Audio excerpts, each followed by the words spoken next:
what happened? And like, are you okay? Like, are you gonna have anywhere to go tomorrow? Like, she's answering very vaguely. Like, she's not even really giving me a fucking answer. She's just all that shy 14-year-old, 13-year-old, 12-year-old girl shit. So I turned my phone ringer off. I hit that record button on my phone and I put my phone in like the side of the door, you know, the little pocket in the door you got. I put it in there. I go open up that motherfucking phone. I go open. Oh my God. I still have the video to this day. If y'all want to see the video, oh my God. This nigga was literally dragging me. When I tell you, the first thing he said was, hey, come here. Like, I can't get a kiss. Like, what's going on? Like, you ain't gonna give me no hug? What? Then he like, see, like, she ugly, ain't she? I be using her for her car. Oh my God. Oh my God. Like I told you, I just be using her for her car and her money and shit. But shit, tomorrow we gonna get on the bus and we gonna go back to my house. You know, like, we ain't gonna be here too long. Don't worry about it. Welcome back to another episode of Clock Conversations. I'm your host Fahim, and today we got some more TikTok content. This video will include 2 story times. I'm not here to waste your time. Like, comment, and subscribe if you want to see more, and let's get into it. Okay, it's story time. This is the time that my ex-boyfriend of like 8 months at the time brought a girl at my house and expected her to sleep over and thought I wasn't gonna find out. And me and my grandma pulled up on them on 7 Mile. Yeah. I've been waiting to tell this story, so I'm gonna tell it from the beginning literally to the end. I met this boy on Instagram, right? Red flag! Red flag! Met him on Instagram. I ain't never had a boyfriend before. We started talking, whatever. I ended up liking him. Cool. We ended up getting serious or whatever. We started seeing each other, whether it was supervised or not, if you know what I mean. All that good shit, right? So this particular guy was the worst. When I tell you I can't make this shit up, like, he literally, like, from every aspect of his life, it was fucked up from the beginning. First of all, he was adopted. Nothing wrong with that, but it just gets worse. He was adopted by his auntie, who didn't even like him / want him at all. They neglected him. As soon as he turned like 17, 18, they basically was like, yeah, you're on your own. Mind you, we're 17, 18 at the time of this. His auntie was literally expecting me to take him to the doctor because he had a heart problem. So he had to take literally 2 pills when he wake up and before he go to sleep in order to not...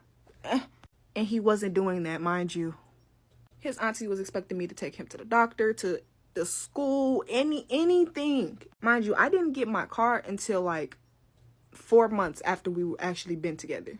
Nigga didn't have not one documentation to prove that he was even alive. When I tell you, no ID, no social, no birth certificate. You need at least one of them to get the other. But anyway, this one particular time, me and my mama was getting into it, right? So we decided we wanted to go have some dinner and talk through our problems, right? Now, since me and my mama was going through it, I was staying at one of my dad's houses. He had a house that was directly next to my grandma's house. So it was actually kind of cool being next to my grandma, you know, living with her. Mind you, I was 17. So I was living by myself next to my grandma. Cool. Me and my mama go to like this crab place. We have a talk. We make up or whatever. She give me some money. Everything is cool. I buy us some crud. I went to the store and bought us 2 vapes. One for him and one for me. I was gonna buy us some dinner. Like, everything was gonna be cool. Like, I had a cool ass day. I even asked my dad if he could stay until I got back because, shit, why not? I was only gonna be gone like 3 hours. My dad didn't care. He let him stay. So I come back to the house, give him the vape or whatever. We smoking. Of course, we about to order some food. I'm thinking everything cool. He telling me how he just had a long, like, the whole time I was gone, he was talking to my grandma about how much he loved me. He saw a future with me. All that shit. So, boom. I don't even think we got to order the food. Like, it was, mind you, it was dark as shit. He tell me like, oh, I need to ask you something like really important. I say, what's up? He like, oh, my cousin, you know, she just got into it with her mama and her mama just put her out. Now I'm like, oh, damn. Like, how old is she? He like, oh, she only 14. Like, I just can't see my baby cousin like that. Like, do you think we could go get her? And I'm gonna figure something out when she get here. But yeah. Why in the motherfuck did I say yeah? Why did I say yeah?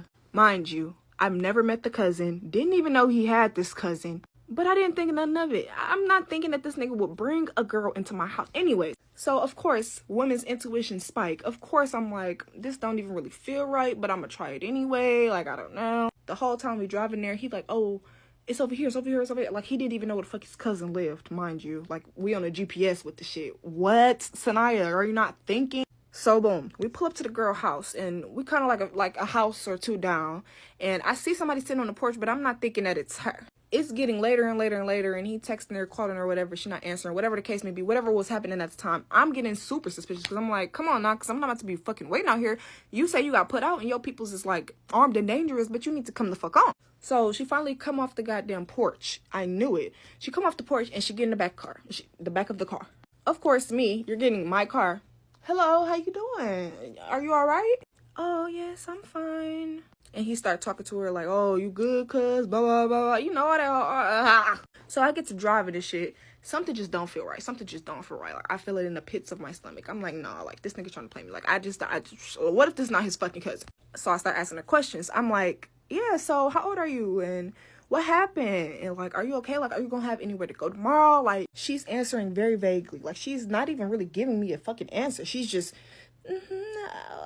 all that shy 14-year-old, 13-year-old, 12-year-old girl shit. So I kind of had a feeling. I already knew what I was going to do. When we got to that house, I said, I'm going to give you all a minute. I'm going to give you all a minute to talk. So you know, maybe she'll be more comfortable talking to her big cousin without this girl in the car, this random ass girl, right?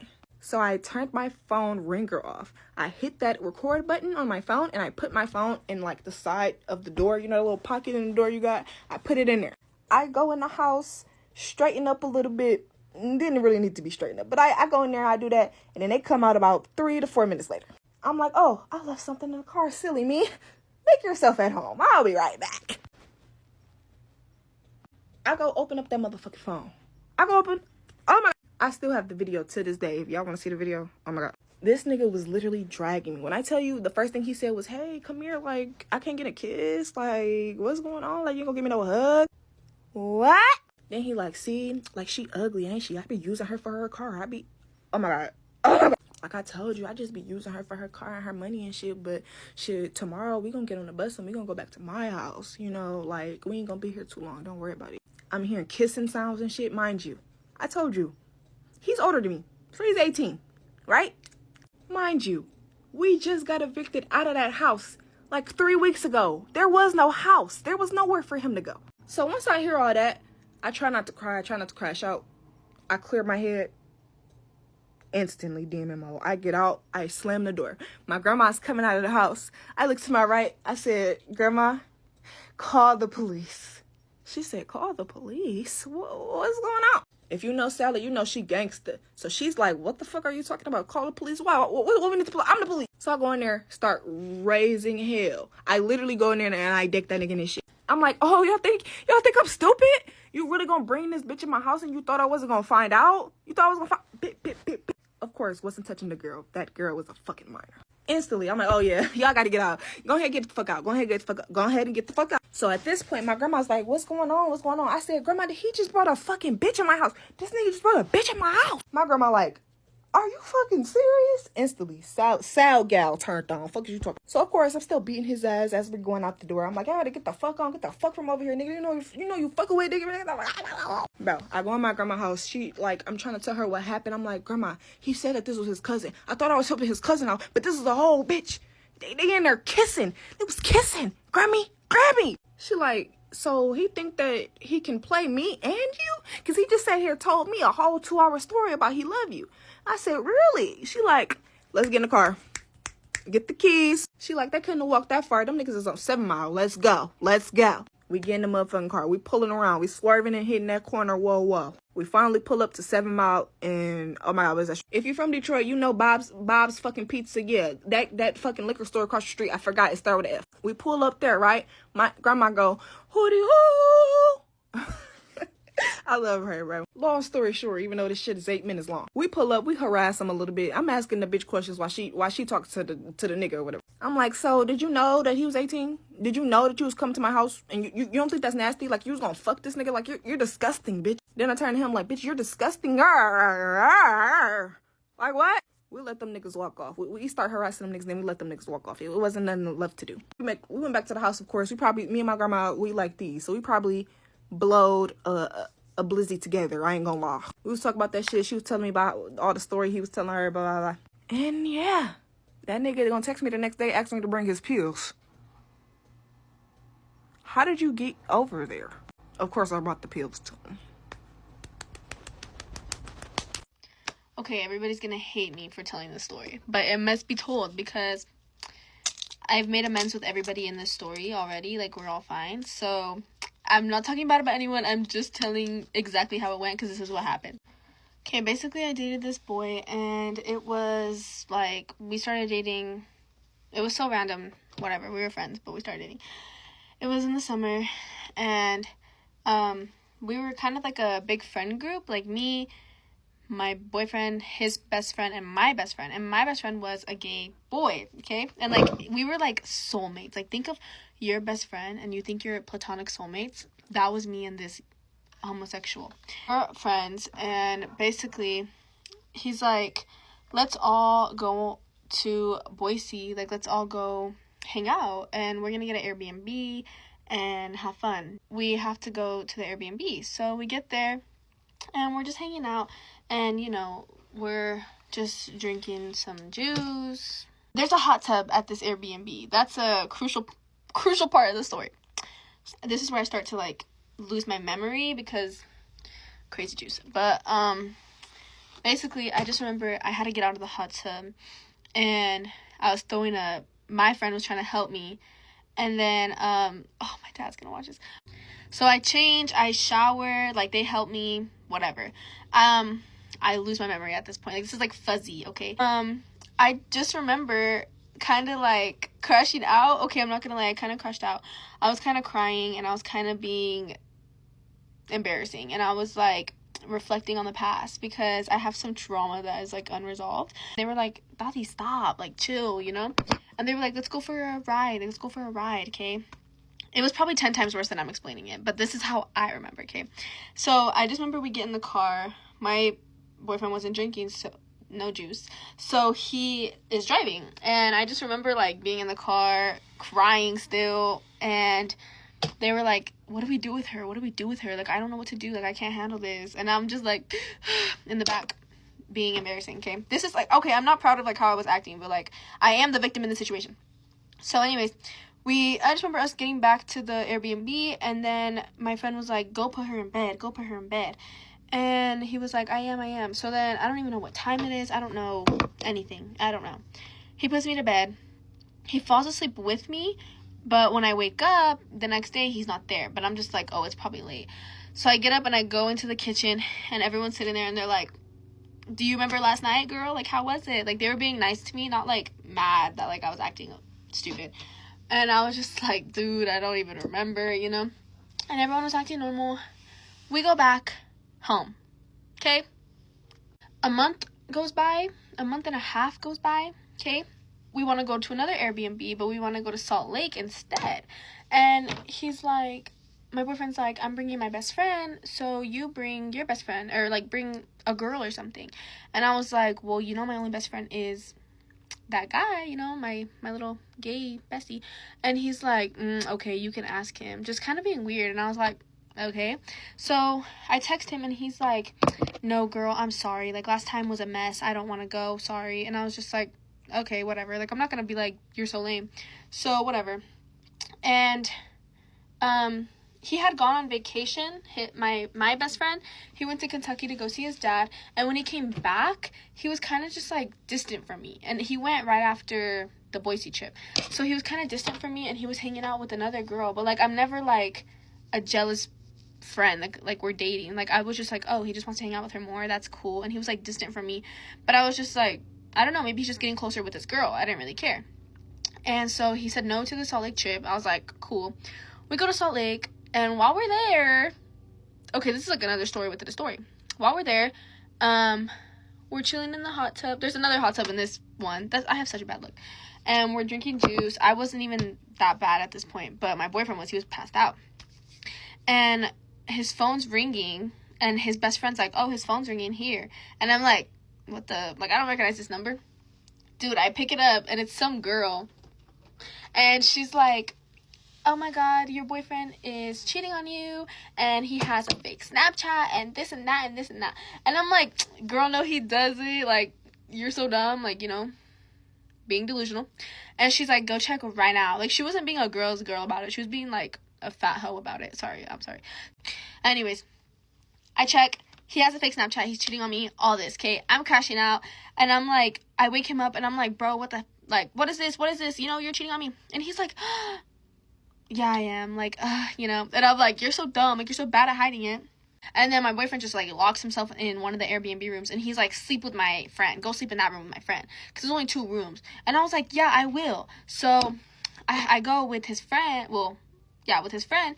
And he's like, at least you guys are over now. Because, like, there's something way worse that happened. And, like, and I'm like, what happened? Like, you can't just say that. You can't just say something worse happened. And he's like, no, bro, no. He's like, I cannot tell you, Tati. Like, it is not my place to tell you. And I was like, bro, you cannot be fake right now. Like, you cannot, like, I know you're his friend, but you cannot just say that. Like, say something worse happened and then not tell me. And he's like, your boyfriend told me that when you were sleeping at the Boise Airbnb, him and your best friend were in the hot tub together being freaks, right? So I'm like, and I didn't even doubt him. Like, I in my heart, I felt it was true. I start crying, and then his best friend starts crying, and he's like, I'm so sorry. Like, I should have told you. I'm so sorry. And I'm like, you knew this whole time. Like, I was mad, you know? And he was like, I knew. He told me, and I thought he was kidding, but he said he swore on his life it happened, and he would never do it again, that it was so gay. And I was like, bruh. So I text my best friend, and I'm like, you're so fake. Like we have been best friends for years. Like, I hate you. He's like, Tati, I would never do that to you, blah, blah, blah. Fast forward, we get back from Salt Lake. Me and my boyfriend are breaking up, whatever. We're, like, deciding what to do. And then my best friend comes over. My best friend told me his side of the story first. He said that when I fell asleep, my boyfriend texted him saying, is Tati asleep? He said, come to the living room. And my best friend said, no. Okay? I asked my boyfriend. He says, oh, yeah, I texted him coming to the hot tub. He said no. Already their stories don't line up. So I'm like, bruh. I'm like, yeah, y'all stories don't line up. Like, this is stupid. And my best friend is leaving my house. And he's like, Tati, I really hope you believe me. Like, I would never do this to you. And I was like, your stories don't line up. And he was like, yeah, that's weird, but I would never. A week later, he comes to my house. He admits everything. I recorded it on my iPad. And he was like, he paid me $200 not to tell you anything, Tati. Like, my best friend told me. And I was like, honestly, I think we just need to fight. So we ran a fade. And then we just got tired. And then he left. And then, yeah. But now we're all cordial because I really hated that man. And, like, he really, like, saved me. And he's gay. And nobody believes me. Well, some people do. But, yeah, that's how I found out. It was actually insane. So be careful, because your man could be DL, and your gay best friend could be the sapphire to your Suki. Like, you'll never know. So that's what happened. So, what do you guys think about these story times? I think that the first story time was pretty crazy. I mean, the fact that Buddy brung a girl into her car, tried to get her to her house. In addition to that, the girl was a minor. This girl was 13, 14 years old, and Buddy was 18. Yeah, that's absurd. And then she still brung his belongings back to him after the fact, and Lord knows what else she brung to him after the situation. Lord knows. She probably came back to him. And the second story time, that is just crazy. That's just outright insane. I mean, you put yourself in that position, and look where it got you. But let me know down below, do you guys agree with me? Do you think that the first story time was pretty crazy, that she was dealing with a dude that was actually dealing with a minor? Or do you guys disagree with me and think that she should have worked it out in the end and was able to be with him afterwards? Thanks for tuning into this Clocked Out Conversation. Like, comment, subscribe if you want to see more, and I will see you in the next one. Peace.